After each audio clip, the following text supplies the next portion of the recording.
முருகன் 2 கையில கொடுக்கிறவரோ 4 கையில கொடுக்கிறவரோ 6 கையில கொடுக்கிறவரோ கிடையாது. 12 கையில தரக்கூடியவர்.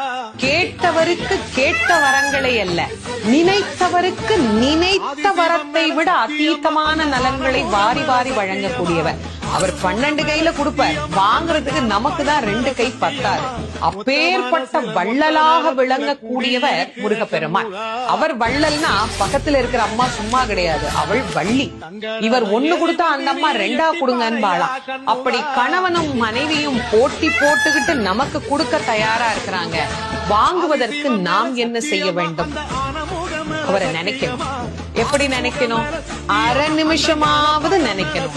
அரை நிமிஷம் எப்படி நினைக்கணும்? எனக்கு கொடுப்பாரு, எனக்கு கொடுப்பாரு, எனக்கு கொடுப்பாருன்னு நினைக்க கூடாது.